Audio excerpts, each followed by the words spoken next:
What are we gonna do when we get back? What are we gonna do when we get back? I take a shower and hit the rack.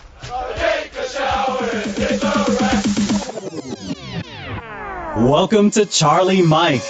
If you're a combat veteran with an entrepreneurial bug and want to know what highly successful combat veteranpreneurs are doing to transform their sacrifice and experience to create their visual reality, then this is dedicated to your inspiring and fulfilling future. And now your host, Dwayne Paro. No way, gotta run, feet, lots of fun.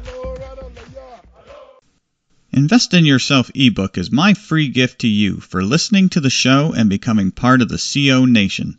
To receive your free gift, please go to landmarklifecoaching.com. Thank you for joining us on this episode. There are so many veterans with the core strengths to become successful entrepreneurs and continue to make a huge positive impact on our country. Here we highlight the amazing successes of combat veteranpreneurs.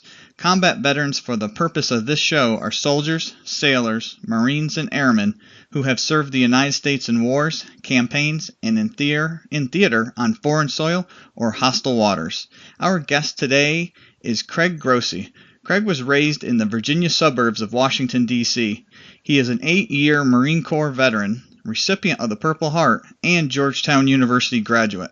When not traveling with Fred, who you'll hear a lot more about in this discussion, he spends a good amount of his time with veteran organizations including the USA Warriors Ice Hockey Program and Tragedy Assistance Program for Survivors, TAPS. All right, Craig, well, welcome to the show and thank you for being a guest. Oh, thank you so much. Yeah, I'm really, really excited to be here. This is a really great podcast you have going. Yeah, thank you. Craig and I had a chance to have a little pre-conversation, and I've received his book that he wrote, and that's what we're really going to get into in today's show from an entrepreneurial perspective. And before we do that, it's a really good book, really great read, very interesting perspective from his experience. And so, but before we get into that, I'd love for Craig to be able, if you can go ahead and give us an overview of your military experience. Yeah, sure, Dwayne.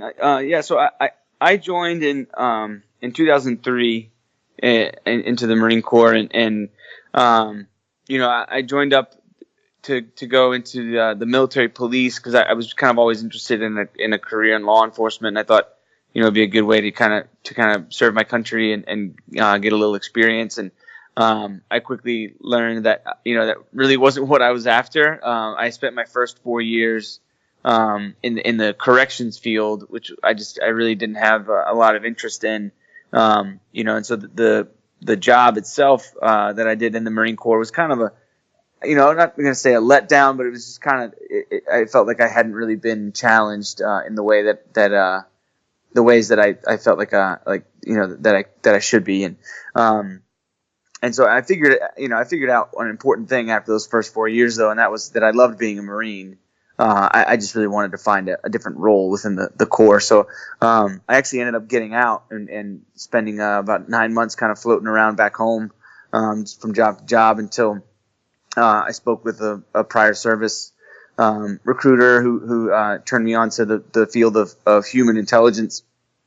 And that pretty quickly became clear to me that's what I was supposed to do. It was the right kind of challenge for me, and it was the caliber of people in that field was really high, and I was just I felt like it was really going to take everything that I had to make it through the training, and then once I was through, the job itself was going to be a challenge for all the right reasons, in my mind, and so I dove back in head first back into the Marines, and I didn't really look up for 4 years, and during that time, during my second 4 years, I deployed to Afghanistan and ended up getting attached to a recon team, which a company of recon Marines, and we deployed a couple different places, but most notably Sangin, and that was where we really saw some of the most intense engagements that most of those guys and certainly me had ever seen, and it was also where we came across a funny little dog that really took us all by surprise in a lot of really cool ways. And it's been a lot of fun to go back and just think about those first moments with Fred and kind of how he made it home and really dig deep and share the story with everyone. Yeah, it's a great read. I was fortunate enough to get a pre-release copy, and I read it, and I was telling Craig that I read so many self-development books for coaching and technical books for another job that I do during the day, that it was just really, really inspirational to read this, to really, he takes you intimately through the experience, through the good things, through the bad things that he experienced, and it's just it really tugs on your heartstrings because the whole time you're rooting for Fred to come home, and it's really, really a great story. So if anybody hasn't gotten it, it's Craig and Fred, and you can easily find it on Amazon and order that book for sure. So Craig, as you kind of finishing up your second 4 years, you decided that was it, you wanted to get out, and what was that transition like, seeing you had kind of transitioned out, right, and then back in, and now you're out again? Getting out the second time was, on paper, a lot easier because I had that intelligence kind of background, and my clearance was all, through the roof and everything. And so I was able to get, a really cushy contractor job in the DC area, right away. Okay. And so, in terms of just, having a paycheck and having a place to go Monday through Friday, like, that wasn't a problem. And I thought, I got a new truck, and I got, a new apartment, and Fred and I were hanging out all the time. And I felt like the more time and space I put between, myself and Afghanistan, the better I'd feel. And about a year and a half down the road, I really figured out that things weren't going anywhere. And, the memory of my friends and the feeling of just kind of being lost wasn't really gonna go away on its own. It didn't matter how good my paycheck was or how shiny my truck was or anything like that. Like, it was, so the transition, it was all made it even harder because it felt like, I didn't feel like I had anything to complain about. Like, I had this, an impressive resume and a nice job, and and I had all my appendages, and and I was physically capable, and so, like, why was I feeling this way? Like, what was wrong with me? It really kind of compounded itself over time, and it's just an interesting thing, considering just the fact that on paper and from an outside point of view, it would be very easy for someone to assume that that my transition had taken place and that I had moved on to something that I should find gratifying. Yeah, but I wasn't. Yeah, and I think that's a very, unfortunately, common experience that has happened over several years with people getting out, during a time when war is going on. Is unless like you said, unless you got a visible physical wound, it's hard for people to, one, relate to the fact that there may be something else, or it's hard for the individual to, you don't want to act out per se or look for sympathy. You just you want to figure out what that new normal is and grab onto it and move forward.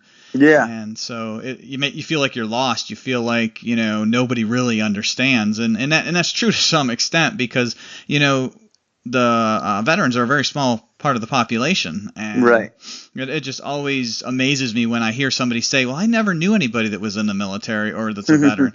That to me is just shocking, because I grew up in a family of military. And so, oh, did you? Yeah. So, right. How do you not know?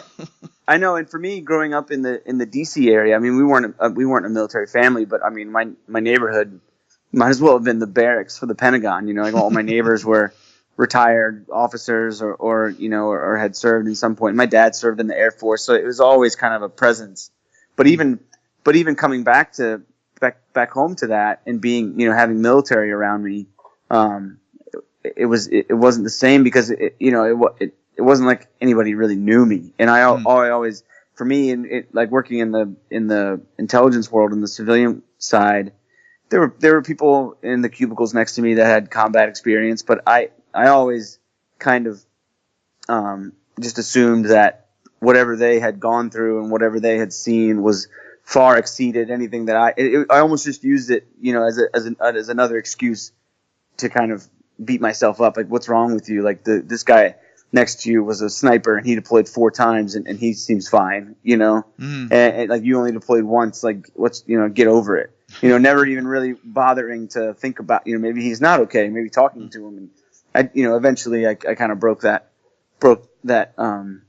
cycle in my head, but it was tricky. And also because I came home to, my people I'd known my whole life and from high school and earlier, and none of them had joined. And so it was all the easier to kind of fall back into, just who I was before, and try to turn my back on the stuff that had gone on in Afghanistan. But yeah, I figured out eventually that it wasn't going anywhere.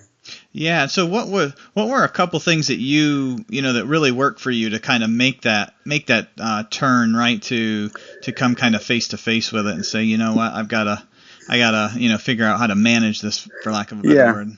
Yeah. I mean, for one, I think I figured out, in terms of just my relationship with other veterans and was that it's not a competition, and it's not, I didn't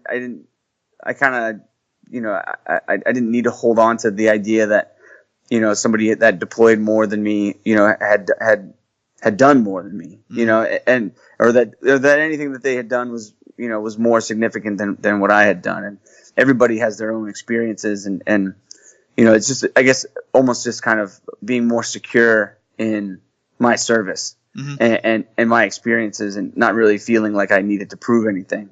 And then from there, it just became, once I kind of got past that, it was really just about sharing stories and really just about talking to people, like veteran or not.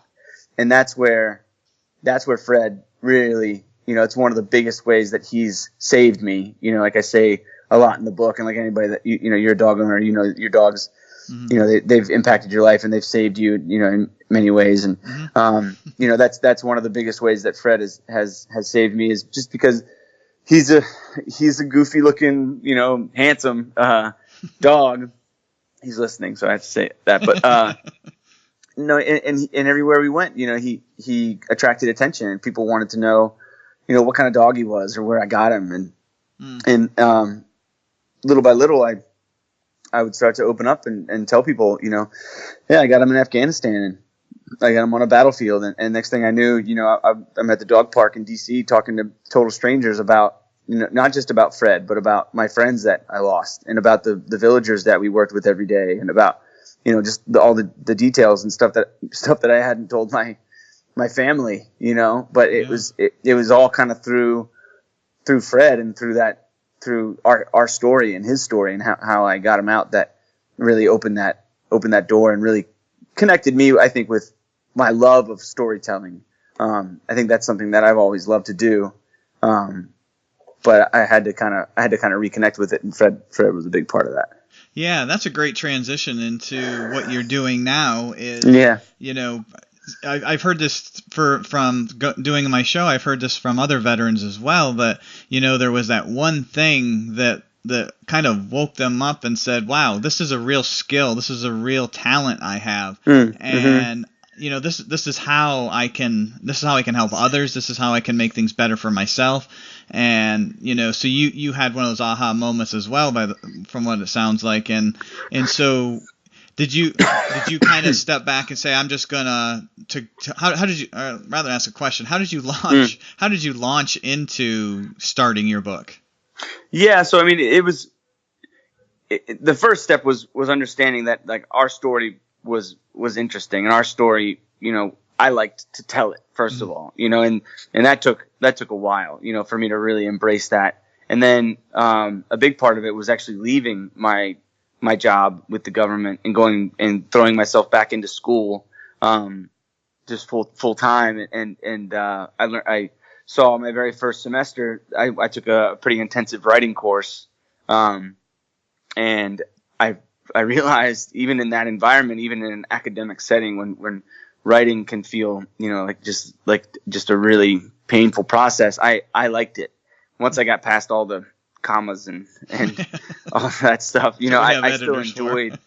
Yeah, exactly. I enjoyed the writing process, and even if it was, just about, just like a weekly paper that we had to do in the program or something like that, it was something I liked. And then in my free time, I would go just a little bit beyond telling the story at dog parks and street corners. When I would talk to my neighbors around DC, and I would take a legal pad, and Fred and I would spend a weekend, on the Appalachian Trail or just at a campsite somewhere in Virginia, and I would write, and I slowly, I think I'm just I'm always putting myself and these ideas kind of through my own little battery of tests, and that's kind of apparent in the book too, in terms of just how I got Fred home. Was I needed lots of little and some big signs to make sure it was worth the risk. But with the book, it was really just, I figured out the more I wrote, the better I felt, and the more I realized that I was pretty good at it, and it felt like work, but like the good kind of work, and it was almost felt like I was back in the Marines, like typing away on my tough book in the field, writing down, details about some intel I had just gathered that day, and it was exhausting, and my brain at times felt like mush, but it felt like, I don't know, it just felt like, I guess I'd been on the wrong path enough times in my life. I knew when I was on the right one.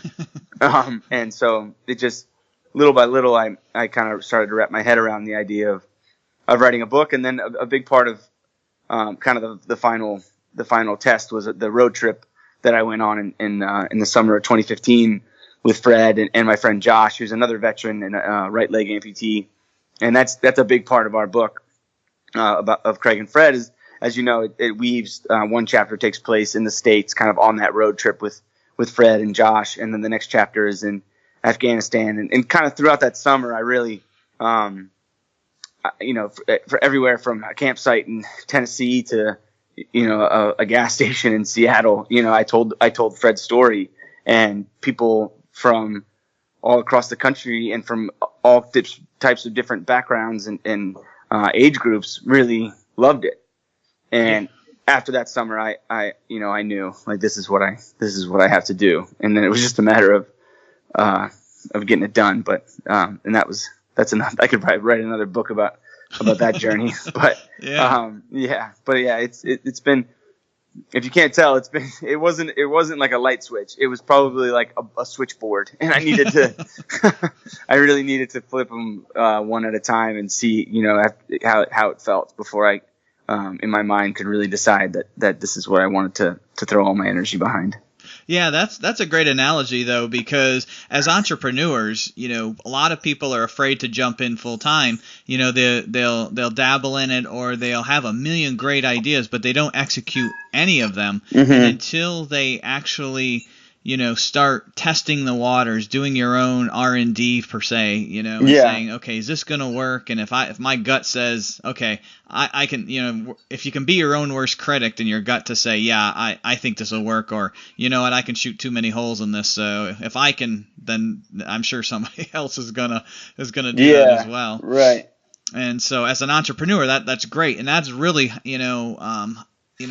writing is an artistic form, but it is a job too. It is a job, and it is a business. It takes a lot of training, a lot of test and see kind of things to see if you have an audience for what you want to write, and is anybody actually going to buy this when it hits Amazon or hits a bookstore or whatever. And so it's really good for the listeners that are thinking about writing, because when we were talking previously, I had mentioned that I've met other veterans that did not realize the artistic side that they had, whether it's singing, writing, you name it, anything with an artistic flavor that they're now doing, and are able to do so much with it that it's a great thing to think about. Because a lot of people, when they think about starting a business, they think brick and mortar, they think an online e-commerce kind of thing. They don't think about those kind of skills, which typically, like you said, were buried within you. You already had the ability to write pretty well. You just needed to foster that and get it out and have that important thing to write about, right?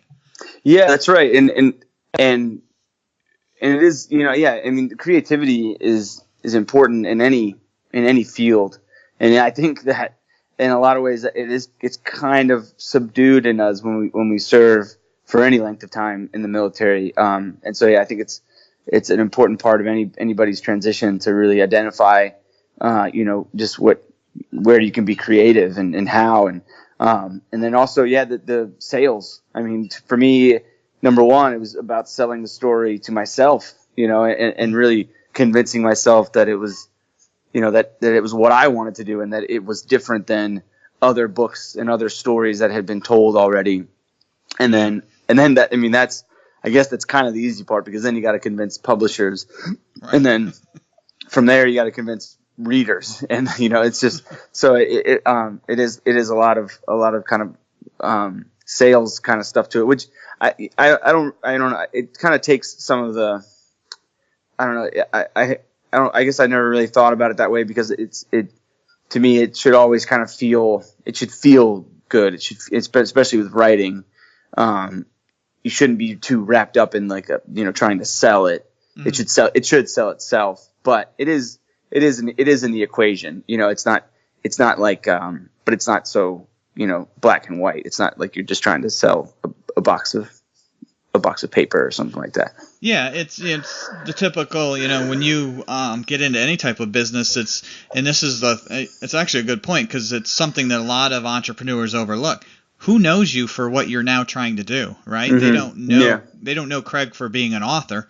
They know him for a million other things, and so nobody's out there looking for Craig Grossi's book, right? Right. So, yeah. So exactly. it's the unfortunate side thing that you have to do is market to get awareness to it, and then once it gets out there, you like I bought it, and I've told a bunch of people in my network about it. So then, thanks, man. They'll then hopefully tell people in their network, and it'll spread like that. And so eventually, as you become more known, you write more books. Mm-hmm. You might have to you could probably do a little less of, hey, this is who I am. Right. Yeah. Right. Exactly. Yeah. It's really. Yeah, it's about kind of saturating at first and getting your name out there. And I've been really humbled and just pumped to see. We just got done with 3 weeks on the road. We went all from Maine pretty much all the way down to DC, and kind of we bounced around Connecticut and Rhode Island and New Jersey and New Hampshire and all over the place. It just little libraries and locally owned bookstores and a school in Delaware and a bookstore in Delaware and everywhere we went, I could have never anticipated the number of people that have showed up to hear me talk. And just for I talk for about 30 minutes, and I'd do a little reading from the book, and then and then I signed some books for about an hour, and it was.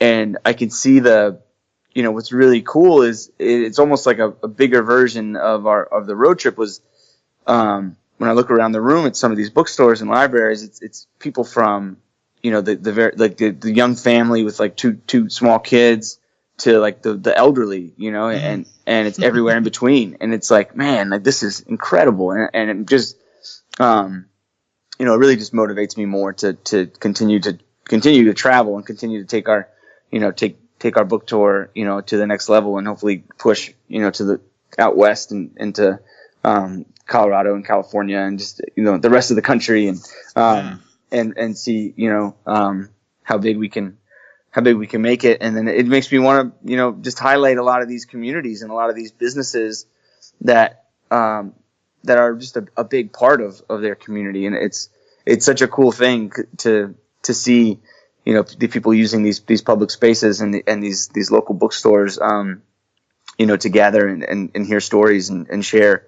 their own experiences. I think it's just such a really powerful thing. Yeah, I think even with today's digital world, I think people still for a large part, really actually crave that kind of interaction. Yeah, I don't think we've really totally gotten away from it. Even as much digital print that's out there, I mean, I still prefer to buy the actual book. Mm-hmm. It's cool. I guess that's one of the reasons it's so surprising though, is because I mean, so many people, they get the audiobook or the digital book, and they're not interested in hearing, from the author.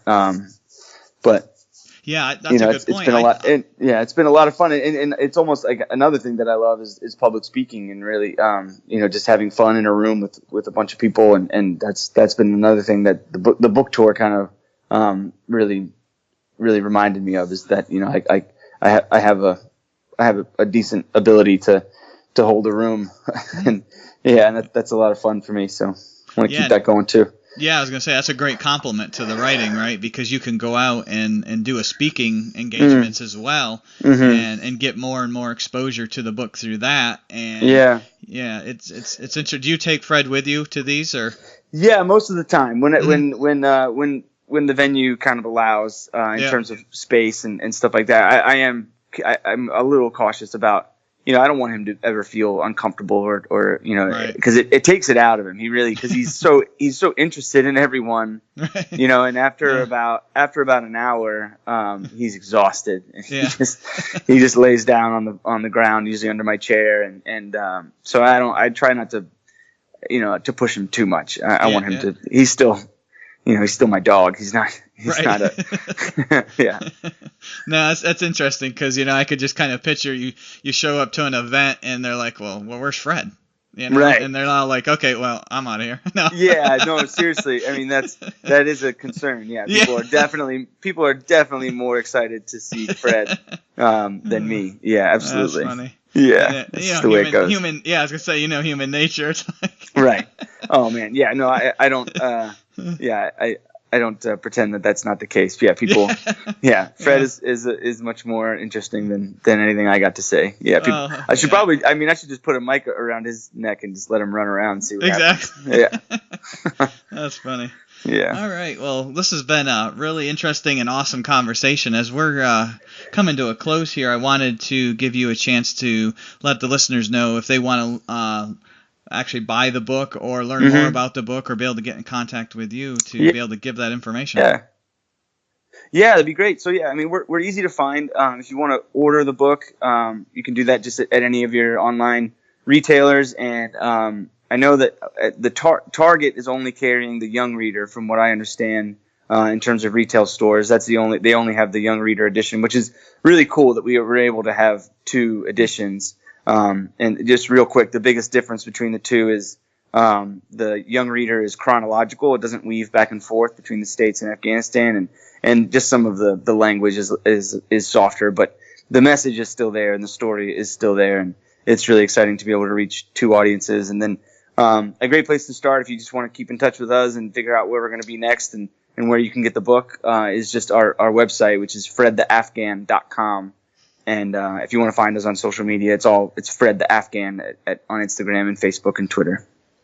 Awesome. Well, this has been a really great conversation, and thanks, man. you. Yeah, I thank you for being a guest on the show, but more importantly, I thank you for your service to our country. Yes, sir. No, I really appreciate being on the show, and I really appreciate your podcast. I think that Charlie Mike is a really cool resource that. I wish I had when I was transitioning. I think it's just a really important thing to just have a conversation with each other about different avenues and different kind of tactics, and we can all kind of learn from and share experiences. So thank you for that. Remember, loyal listeners, we are the home of the free because of the brave.